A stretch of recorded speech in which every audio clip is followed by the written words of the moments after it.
તો રાજકોટથી ધાનાણીને મનાવવા અંગે લલિત કગથરાનું નિવેદન। રૂપાલા ચૂંટણી લડે તો જ પરેશ ધાનાણી લડવાનું છે। કગથરાએ કહ્યું છે કે રૂપાલાની ટિકિટ કેન્સલ થાય તો ધાનાણી ત્યાંથી નહીં લડે। રૂપાલા સામે ધાનાણી ચૂંટણી લડે તો કોંગ્રેસના પ્રાણ ફૂંકાશે એવું નિવેદન આપવામાં આવ્યું છે। લલિત કગથરાનું આ નિવેદન છે। રૂપાલા લડશે તો એની સામે પરેશ ધાનાણી ચૂંટણી લડશે। ફરી 2002 નો જે માહોલ સર્જાણો તો એ અમરેલી બેઠક હતી ને હવે અને વિધાનસભાની ચૂંટણી હતી ને આ વખતે રાજકોટની એ બેઠક છે। લોકસભાની ચૂંટણી છે। બે જ દિગ્ગજો એ જ નેતા છે। પરેશ ધાનાણીએ કોંગ્રેસથી જ શરૂઆત કરી। તેઓ યુથ કોંગ્રેસના નેતા અને બહુ જ નાની ઉંમરે તેઓએ રાજનીતિમાં પગલું ભર્યું છે।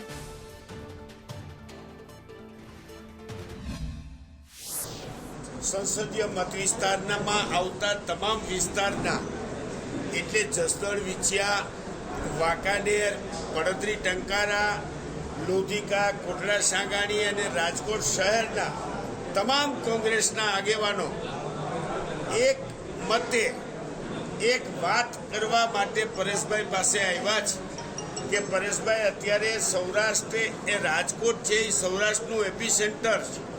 રાજકોટની સંસદીય મત વિસ્તારમાંથી જે ચૂંટણીનો પડઘમ પડે છે એ સમગ્ર સૌરાષ્ટ્રના બધી સીટને અસર કરે છે અને કુદરતી કયો કે ભારતીય જનતા પાર્ટીના અભિમાનથી કયો જે વાતાવરણ સર્જાયું છે એ વાતાવરણનો અત્યારે તમામ લોકોનો માંગ એક છે કે માત્ર પરેશભાઈ ધાનાણીને તમે રાજકોટ સંસદીય મત વિસ્તારમાંથી ઉતારો તો આ ચૂંટણીમાં રાજકોટમાં કુંવરજીભાઈ બાવળિયાવાળી કરવી છે એમ બધા કહે છે। એટલે અમે તમામ કાર્યકરો અહીંયા આવ્યા છીએ અને પરેશભાઈને કહેવા માટે કે પરેશભાઈ જો ભાજપ એનું અભિમાનથી ઉમેદવાર ન બદલાવે તો તમે રાજકોટીય સંસદીય મત વિસ્તારમાંથી ઉમેદવારી કરો અને અમને આશા અને વિશ્વાસ હતો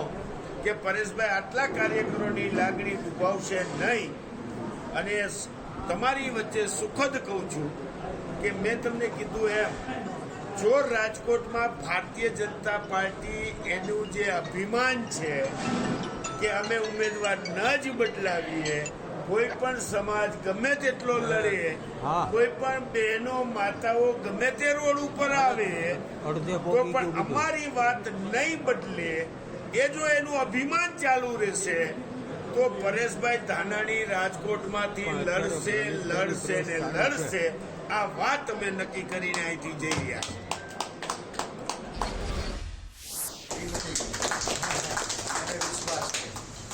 આપણે ખંભો મેળવીએ તો એવા ગુણ પેદા થયા રાજદીપભાઈ।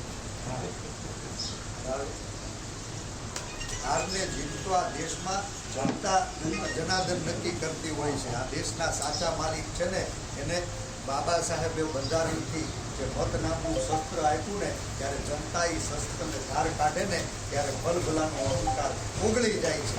આ વખત કાકા મને વિશ્વાસ છે કે ભારતીય જનતા પાર્ટીનો આત્મા આસમાન અહંકાર એટલો મારી ઉપર ખાલી વિશ્વાસ રાખજો। ભીડ નથી દેખાડી, નેતૃત્વને જ્યારે જરૂર પડી ત્યારે માનવી નથી પડ્યું અને નેતૃત્વએ જ્યારે નિર્ણય કર્યો ત્યારે પરેશ ધાનાણી એ જવાબદારીની નિષ્ઠાપૂર્વક નિભાવી છે। નેતૃત્વ ઉપર ભરોસો રાખો, તમારી લાગણીઓ પણ નેતૃત્વ સુધી પહોંચીએ છે।